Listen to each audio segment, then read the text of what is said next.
guys and welcome back to my channel. In today's video I have for you my May favourites. I missed April's favourites because I just didn't have that many things to feature. However, this month I've tried a few new things, as well as I bought a few new fashion pieces for my wardrobe. So I just thought, with it being the end of the month, it was the perfect time to show you my new favourites. So without further ado, let's get into the video. So I have a few new beauty / skincare favourites this month, so I'll just start off with that and then go into the fashion bits that I've got. So starting off with skincare, so here I have the Cetaphil Daily Defense Moisturiser. It has SPF 50 and is UVA protective. It's a really light moisturiser actually. It does have the consistency of a sun cream, however it blends really nicely and it doesn't feel sticky on the skin. And I've just been really liking it because in the UK we've been having some really nice weather at the moment. It's just been super sunny, and sometimes I wear the Makeup Revolution foundation stick, which doesn't have SPF, so I just thought I needed to invest in a moisturiser which did have SPF, just to ensure that my skin was covered, because I don't know if I've mentioned before, but my cheeks, especially this area, burns really easily. So I thought rather than risk getting burnt continuously, I just thought I'd get a face SPF. This one's been really good. I believe this is around £13.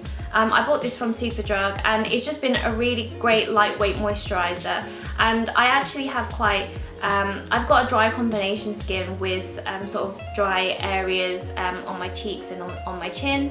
And this has actually been really moisturising, even on days where I feel my skin is slightly on the drier side. I think this has been really hydrating, moisturising, and like I said, on the plus side, it's very light, so I don't have to worry about my pores being clogged or anything like that.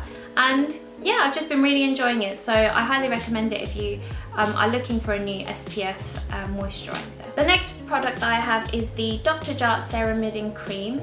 I've only been using this for a nighttime moisturiser because, as I just mentioned, I've been using the Cetaphil one for the day, and I've been really liking this. I'd heard a few people talking about this already on the internet, and I was in need of like a new nighttime moisturiser.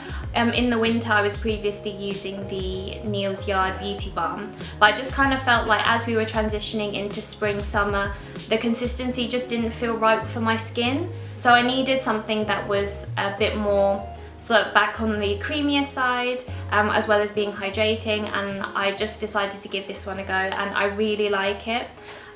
It's a really lightweight consistency and blends really well, and it's just really hydrating. Like when I apply it at night time, I wake up and my skin is just really soft.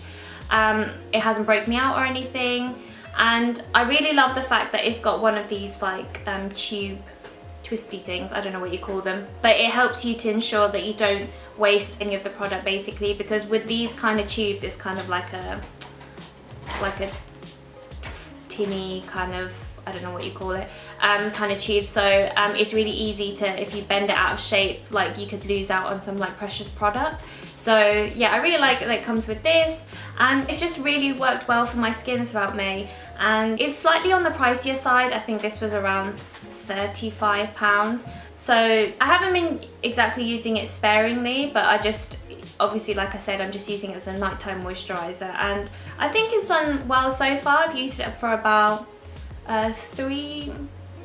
three-ish weeks, and I've still got quite a bit left, I think, so I'm hoping it'll go for at least like 3 months before I have to repurchase. But I definitely recommend it if you're slightly on the drier side and just need a bit of moisture, and it just really plumps the skin. So yeah, if you're looking for a moisturiser that's a bit more hydrating but more moisturising, then I highly recommend this one. Now moving on to makeup, I've been using 2 drugstore products throughout April to May actually, so this is kind of an April/May favourites, but it's the L'Oreal Life's a Peach blusher.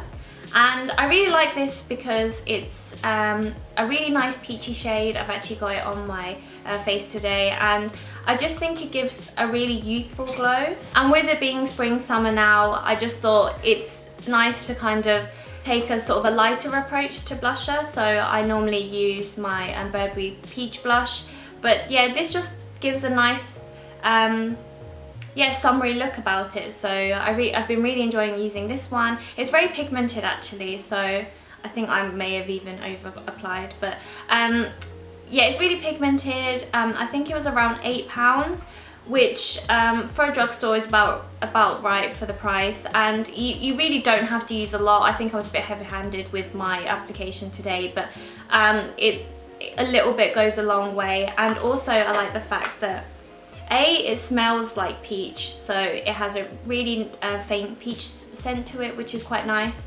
And also it comes with a mirror there, and also a brush, which I do need to clean. So but yeah, I think it's really good value. At £8 is like a compact in one, and because of the peachy tone as well, I think it will show up on most complexions, so I do recommend it if you're looking for a new sort of a lighter coloured blush. Next, moving on to another L'Oreal product, it's the L'Oreal Back to Bronze, similar packaging to the Life's a Peach blush. But yeah, I just really like this bronzer. It's like a matte bronzer, no shimmers in it. I think it's just really nice. Like, it's just a really subtle, like I said, no shimmers, so it gives a really natural bronze to the skin. And again, for £8, I think it's really good value for money. You don't have to use a lot at all. I've been using it pretty much daily throughout April, May, and I've barely made a dent in it. So so yeah, if you're looking for like a drugstore alternative, like a good bronzer, because the Hoola bronzer is also really good as well, which I hit pan on a little while back, but I think this is a pretty good dupe for it. I picked up the shade, I think this came in different shades. I've got 02 Sun Kiss, but they do, I think, do a lighter and slightly darker one, but I think this one shows up a lot nicer on my complexion. So yeah, I really like this bronzer, so if you're looking for something new to try, then I would definitely check this out. Now, with the weather having warmed up quite considerably in the last month and a bit, I've been a bit more conscious about my makeup sort of sliding around in the heat. With that in mind, my boyfriend happened to be going through duty free when he was on a business trip to China recently, and I asked him to pick me up the MAC Fix Plus. I've been wanting to try it for a while anyway, and I just thought, with the weather being as warm as it is, I just thought it was the perfect time to try out if it was a good setting spray. So he picked this one up for me, and it actually is the rose scented one, which is why it's got like the slightly pinker tone bottle. It has a very faint rose fragrance, and yeah, I've been really liking it. I don't use this like all the time. I just use it more for days where I feel like the weather is like really hot. And so as you can see, I've used a little bit at the top there, but I really like it. Not only does my makeup stay a bit longer, it also gives me that little bit of hydration that you need, especially when the weather is so much warmer. Sometimes your skin can dry out a little bit, and yeah, I think it's just given me a good boost of hydration like before I'm about to start my day. And like I said, I feel like it does keep my makeup in place, so I don't have to worry too much about like my blushes like slid off half my face, or like my foundation is like all over the place. And yeah, I really like it. I've never tried the original scent. Like I said, this is the rose scented one. But yeah, I think the rose scented one is good too. I do believe they have other fragrances of this as well, which I've yet to try. But I do recommend the rose one if you are a fan of like the rose scent, and the bottle's really cute as well. So yeah, I really recommend trying this if you're looking for something to keep your makeup in place throughout the summer months. Moving on now to the fashion accessories that I have this month, one of which I'm going to start off with is this backpack, and this is the Me pack. I got this off ASOS. It was £35, I believe. I'll leave a link to it down below if I can still find it online. But yeah, I've just been looking for a new work backpack for a little while now. Just going to put this down here. Yeah, I've just been looking for a new backpack for a while now. I was previously using a shoulder bag, and with me having my laptop, my notebook, my purse, everything like that, it just started to really weigh down on my shoulder, like my right shoulder, which is what I used to carry it with.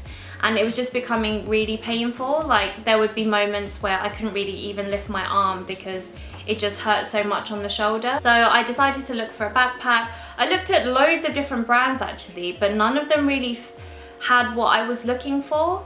One of which I definitely needed to make sure was that it fit my laptop in. It's just like a 13-inch like HP laptop, like work laptop, and also to fit in my essentials. So I've got like a little pouch for like you know, just plasters, all those knick-knack things, and also like an umbrella, a notebook, pen, purse, all that sort of thing.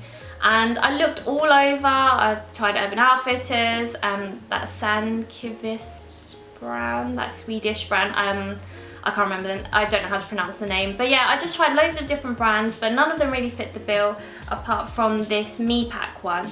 And when it arrived, I was just, first things first, I put the laptop in and it fit perfectly, and I could, like I said, fit in all those other bits.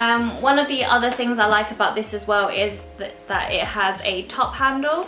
So yeah, just sometimes like when you're on the tube, for example, it's really crowded and you need to take your backpack off. It's really handy to have these top handles, because then you can kind of put it in the crook of your arm and then also hold onto the pole at the same time so you don't fall over. Also, it's got this really nice front pocket. It's a little bit on the flat side, so I just put my keys in there, and also like a carrier bag for like groceries and stuff. And also on the inside, still got some stuff in there, but it's got like the laptop pocket at the back, and also the space at the front to put your things. It's also got this zip pocket here where I put my my wallet in there as well, securely. And yeah, it's got these adjustable straps, and yeah, I just think it's been the perfect size for work. And it's also really great for if you were going on holiday, for example. I think it's a really good size for hand luggage, and yeah, it's very practical. The colour's black, because one of the things as well, I was looking for like a black backpack, just because I knew then it would go with everything, and then I wouldn't have to worry about like matching or whatever. And yeah, it's just been the perfect backpack. And the price is really affordable as well. I think for £35, I think is really good value for money, especially since some of the brands I looked at, that like the Sandkvist one, it was like £200 or something. And yeah, I just think this is the most practical. And if you're looking for like a new travel backpack, work backpack, I do highly recommend it. It also bears resemblance to the that other brand that I can't remember the name of. Also, I think it's like a Danish-Swedish brand, I think. But yeah, it's like half the price. I think those bags are like £70–80, and that one was only 35. So yeah, if you're looking for a good dupe for it, then definitely recommend this Me Pack. So my final favourite is a pair of trainers. So I've been looking for a new pair of trainers for a little while now. I previously had a pair of Stan Smiths that kind of wore to death, and I just didn't think they were good value for money. Basically, it was around £70. I think I got it when ASOS had a bit of a discount. You know, when you spend over a certain amount, you get money off. Yeah, because once they wore, they just looked really worn out, and yeah, it just didn't look that presentable like when I was outside. Like, they just looked really rough. So I was on the hunt for a new pair of trainers, and I was again on ASOS. They had the spend over a certain amount and then get money off, and I saw these. So these are the Nike Air Force Ones with a yellow tick. I've never owned a pair of Air Force Ones before, but yeah, I don't know, like I was just really drawn to like the yellow. It was a lot different to the all white ones that I'd originally been thinking about. And yeah, with it being spring summer now, I just thought it was the perfect addition for the season. And also, for the same price as a pair of Stan Smiths, I find that these are way more durable. I've worn these not every day, but every few days, and yeah, they just held up really well. You don't get that horrible creasing on the toe that you did with the Stan Smiths. Also, the sole is really solid, and no complaints really. I think I paid around 60 something for them, again because I spent a certain amount and you get money off. And yeah, I think these are the best pair of trainers that I've bought in a very long time, and I'm still on the hunt for another pair possibly, but I just think like the Air Force Ones, like I definitely wish I'd gone for a pair earlier, but you know, you live and you learn. And yeah, I think for the same price, these are definitely way better. And they're really comfortable as well. I was at Kew Gardens last weekend and I was walking around for hours and they were just really comfortable, and even though I've been walking around for a really long time, I didn't feel like it. So yeah, I really recommend these trainers if you haven't already. I'll leave a link below if I can still find these on ASOS. But yeah, I really like them and the colour. And that's everything for my May favourites. It was actually a shorter video than I anticipated. I didn't realise that I just only had those few things, but nevertheless they were things that I've been trying this month that I really liked and I wanted to share them with you. So yeah, if you like this video, please give it a thumbs up and subscribe if you haven't already. And yeah, let me know in the comments below what you've been liking throughout May, any new products that you think you would recommend, and yeah, just leave me a comment just to say hello. But yeah, thanks so much again for watching and I'll see you next time. Bye!